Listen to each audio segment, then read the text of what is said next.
ಲೋಕಸಭೆಯಲ್ಲಿ ಇವತ್ತು ಮಧ್ಯಂತರದ ಬಜೆಟ್ ಮಂಡನೆಯಾಗಲಿದೆ. ಸಹಜವಾಗಿ ನಿರೀಕ್ಷೆ ಕುತೂಹಲಗಳು ಕೂಡ ಹೆಚ್ಚಾಗ್ತಾ ಇದೆ. ಯಾವ ಕ್ಷೇತ್ರಗಳಿಗೆ ಏನ್ ಬಂಪರ್ ಗಿಫ್ಟ್ ಸಿಗಬಹುದು ಕೇಂದ್ರ ಸರ್ಕಾರದಿಂದ ಅನ್ನುವಂತ ನಿರೀಕ್ಷೆ. ಚುನಾವಣೆಗೂ ಮುನ್ನ ಬಜೆಟ್ ಮಂಡನೆಯಾಗ್ತಾ ಇರೋದ್ರಿಂದ ಸಹಜವಾಗಿ ನಿರೀಕ್ಷೆಗಳು ಜನರಿಂದ. ದಾಖಲೆಯ 6ನೇ ಬಜೆಟ್ ಮಂಡನೆಗೆ ಕ್ಷಣಗಣನೆ ಪ್ರಾರಂಭ ಆಗಿದೆ. ಬಜೆಟ್ ಮಂಡನೆ ಮಾಡಲಿಕ್ಕಿದ್ದಾರೆ ವಿತ್ತ ಸಚಿವೆ ನಿರ್ಮಲಾ ಸೀತಾರಾಮನ್.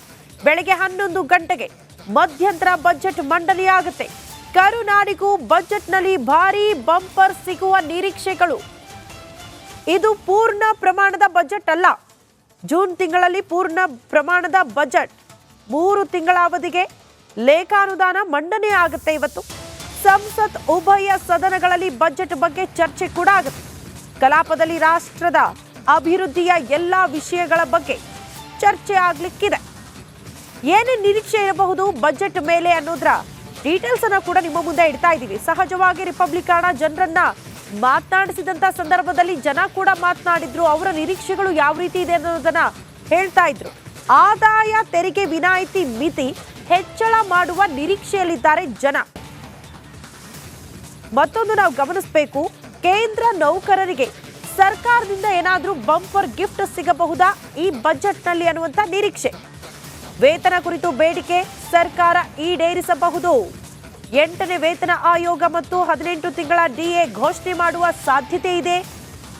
ಕನಿಷ್ಠ ಮೂಲ ವೇತನ 18,000ದಿಂದ 26,000ಕ್ಕೆ ಏರಿಕೆ ಆಗಬಹುದಾ ಈ ಬಜೆಟ್ನಲ್ಲಿ. ಮಹಿಳೆಯರಿಗೆ ಭರ್ಜರಿ ಯೋಜನೆ ನೀಡುವ ಸಾಧ್ಯತೆ ಇದೆ. ಕಿಸಾನ್ ಸಮ್ಮಾನ್ ನಿಧಿ ಮೊತ್ತ ಹೆಚ್ಚು ಮಾಡುವ ಸಾಧ್ಯತೆ ಕೂಡ ಇದೆ. ಉದ್ಯೋಗ ಖಾತ್ರಿ 100ರಿಂದ 150 ದಿನ ಹೆಚ್ಚು ಮಾಡುವ ನಿರೀಕ್ಷೆಗಳನ್ನ ಜನ ಇಟ್ಕೊಂಡಿದ್ದಾರೆ.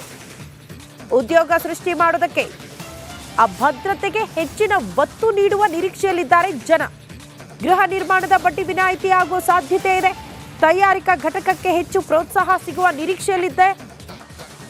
ಆರೋಗ್ಯ ಪರಿಸರ ಕ್ಷೇತ್ರದಲ್ಲಿ ಎಐ ಬಳಕೆಗೆ ಆದ್ಯತೆ ನೀಡಬಹುದು ಅಂತ ಕೂಡ ಹೇಳಲಾಗ್ತಾ ಇದೆ. 50,000 ತನಕದ ಹೂಡಿಕೆಗೆ ತೆರಿಗೆ ವಿನಾಯಿತಿ ಸಿಗಬಹುದಾ? ಮನೆ ಖರೀದಿಸುವಾಗ ಟಿಡಿಎಸ್ ನಿಯಮ ಸರಳೀಕರಣ ಆಗಬಹುದಾ? ಆರೋಗ್ಯ ಶಿಕ್ಷಣ ಕ್ಷೇತ್ರಕ್ಕೆ ಹೆಚ್ಚಿನ ಆದ್ಯತೆ ನೀಡುವ ಸಾಧ್ಯತೆ ಇದೆ ಅಂತ ಹೇಳಲಾಗ್ತಾ ಇದೆ.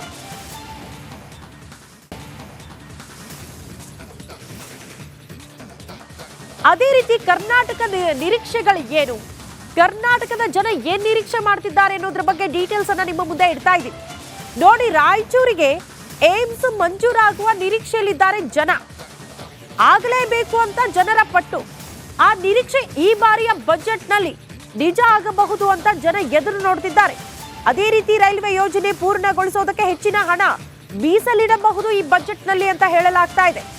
ಬೆಂಗಳೂರಿನ ಸಬ್ ಅರ್ಬನ್ ರೈಲಿಗೆ ಹೆಚ್ಚಿನ ಅನುದಾನ ಮೀಸಲಿಡಬಹುದಾ ಈ ಬಜೆಟ್ನಲ್ಲಿ? ಭದ್ರಾ ಮೇಲ್ದಂಡೆ ಯೋಜನೆಗೆ ರಾಷ್ಟ್ರೀಯ ಮಾನ್ಯತೆ ಸಿಗುವ ನಿರೀಕ್ಷೆಯಲ್ಲಿದ್ದಾರೆ ರಾಜ್ಯದ ಜನ.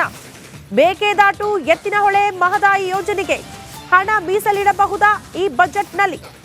ಹೊಸ ಹೆದ್ದಾರಿ ಯೋಜನೆಗಳ ನಿರೀಕ್ಷೆಯಲ್ಲಿ ಸರ್ಕಾರ ಕೂಡ ಇದೆ. ಚಿರಾಡಿ ಘಾಟ್ನಲ್ಲಿ ಸುರಂಗ ಮಾರ್ಗಕ್ಕೆ ಅನುಮತಿ ಸಿಗುವ ನಿರೀಕ್ಷೆ ಇದೆ. ಪುಣೆ ಬೆಂಗಳೂರು ಹೈವೇಯಲ್ಲಿ ಎಲಿವೇಟೆಡ್ ಕಾರಿಡಾರ್. ಬೆಂಗಳೂರಿನಲ್ಲಿ ಸುರಂಗ ಯೋಜನೆಗೆ ಅನುದಾನ ನೀಡುವ ನಿರೀಕ್ಷೆ ರಾಜ್ಯದ ಜನರಿಗೆ. ಹೆಬ್ಬಾಳ ಸರ್ಜಾಪುರ ಬಿಡದಿಯವರೆಗೆ ಮೆಟ್ರೋ ವಿಸ್ತರಣೆ ಆಗಬಹುದು. ಅದಕ್ಕೇನಾದ್ರೂ ವಿಶೇಷ ರೀತಿಯಲ್ಲಿ ಅನುದಾನ ಮಂಜೂರಾಗಬಹುದಾ ಕೇಂದ್ರದಿಂದ ಈ ಬಜೆಟ್ನಲ್ಲಿ ಅನ್ನುವಂತ ನಿರೀಕ್ಷೆ. ಬಜೆಟ್ನಲ್ಲಿ ರಾಜ್ಯಕ್ಕೆ ಬರ ಪರಿಹಾರದ ಘೋಷಣೆ ಮಾಡೋ ನಿರೀಕ್ಷೆ ಇದೆ. ಕಾಫಿ ಬೆಳೆಗಾರರು ಎದುರು ನೋಡ್ತಿದ್ದಾರೆ. ಕಾರಣ ತಾವು ಪಡೆದ ಸಾಲದ ಮೇಲಿನ ಬಡ್ಡಿಗೆ ಸಬ್ಸಿಡಿ ಏನಾದ್ರೂ ಸಿಗಬಹುದಾ ಅನ್ನೋದು ರಾಜ್ಯದ ಜನ ಎದುರು ನೋಡ್ತಾ ಇರೋದು. ಹವಾಮಾನ ಆಧಾರಿತ ಬೆಳೆ ವಿಮೆಗೆ ಕಾಫಿ ಸೇರಿಸುವ ನಿರೀಕ್ಷೆಯಲ್ಲಿದ್ದಾರೆ ಜನ. ಕೊಬ್ಬರಿ ಬೆಳೆಗೆ ಬೆಂಬಲ ಬೆಲೆ ಸಿಗಬೇಕು, ಸೂಕ್ತ ದರ ನಿಗದಿ ಮಾಡಬೇಕು ಅಂತ ಕೂಡ ಆಗ್ರಹಿಸುತ್ತಿದ್ದಾರೆ ಜನ. ಸ್ವಾಮಿನಾಥನ್ ಕಮಿಷನ್ ರಿಪೋರ್ಟ್ ಅನುಷ್ಠಾನ ಆಗಬಹುದು ಅಂತ ಕೂಡ ಹೇಳಲಾಗ್ತಾ ಇದೆ. ಕೃಷಿ ಸಲಕರಣೆಗಳ ಮೇಲಿನ ಜಿಎಸ್ಟಿ ತೆಗೆಯಬೇಕು.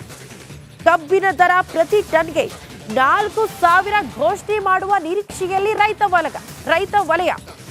ಸಹಜವಾಗಿ ಕೃಷಿ ವಲಯಕ್ಕೆ ಏನಾದರೂ ಬಂಪರ್ ಗಿಫ್ಟ್ಗಳು ಸಿಗಬಹುದು, ರೈತರಿಗೆ ಏನಾದರೂ ಸಿಗಬಹುದು ಅನ್ನುವಂತ ನಿರೀಕ್ಷೆ.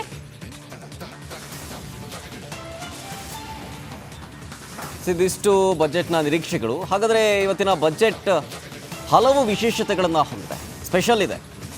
ಆ ಕುರಿತು ಕೂಡ ಗ್ರಾಫಿಕ್ಸಲ್ಲಿ ಡೀಟೇಲ್ಸ್ ಗಮನಿಸ್ತಾ ಇದ್ದೀರಿ. 1860ರಲ್ಲಿ ಭಾರತದ ಮೊದಲ ಬಜೆಟ್ ಮಂಡನೆಯಾಗುತ್ತೆ. ಸ್ಕಾಟಿಕ್ ಎಕನಾಮಿಕ್ಸ್ ಜೇಮ್ಸ್ ವಿಲ್ಸನ್ ಮಂಡನೆ ಮಾಡ್ತಾರೆ. ಅಂದರೆ ಸ್ವತಂತ್ರ ಪೂರ್ವ. ಸ್ವತಂತ್ರದ ನಂತರ ನವೆಂಬರ್ 26ನೇ ತಾರೀಕು 1947ರಲ್ಲಿ ಸ್ವತಂತ್ರ ಬಂದಂತಹ ವರ್ಷದಲ್ಲಿ ಮೊದಲ ಬಜೆಟನ್ನು ಆರ್.ಕೆ. ಷಣ್ಮುಖಂ ಚೆಟ್ಟಿ ಮಂಡನೆ ಮಾಡ್ತಾರೆ. ಅದಾದ ನಂತರ ಪ್ರತಿ ವರ್ಷವೂ ಕೂಡ ಅದೇ ರೀತಿಯಾಗಿ ಬಜೆಟ್ ಮಂಡನೆ ಆಗ್ತಾ ಇರುತ್ತೆ. ಅದಾದ ಮೇಲೆ ಬಜೆಟ್ ಮಂಡಿಸಿದಂತಹ ಮೊದಲ ಮಹಿಳೆ ಅನ್ನುವಂತಹ ಹೆಗ್ಗಳಿಕೆಗೆ ಇಂದಿರಾ ಗಾಂಧಿ ಅವರು ಪಾತ್ರ ಆಗ್ತಾರೆ. ಬಜೆಟ್ ಬುಕ್ 1995ರವರೆಗೆ ಇಂಗ್ಲೀಷ್ ಬುಕ್ನಲ್ಲೇ ಇರುತ್ತೆ.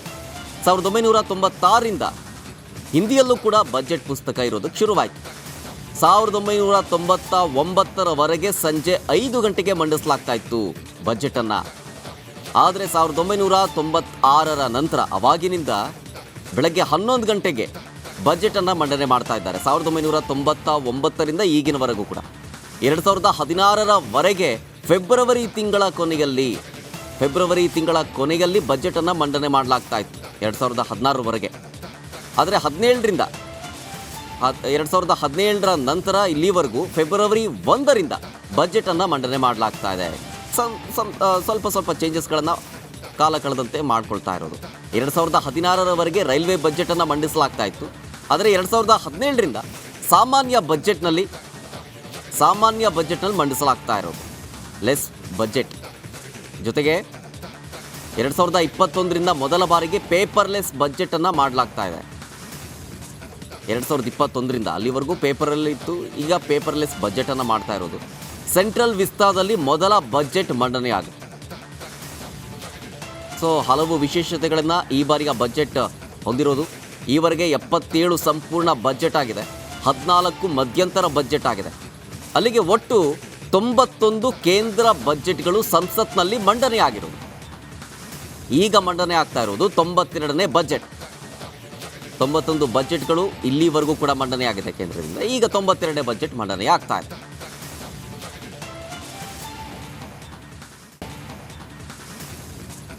ಹಾಗೆ ಯಾರ್ಯಾರು ಎಷ್ಟು ಬಾರಿ ಬಜೆಟ್ ಮಂಡಿಸಿದ್ದಾರೆ ಅನ್ನೋ ಡೀಟೇಲ್ಸನ್ನು ಕೂಡ ನಿಮಗೆ ಹೇಳ್ತಾ ಹೋಗ್ತೀನಿ.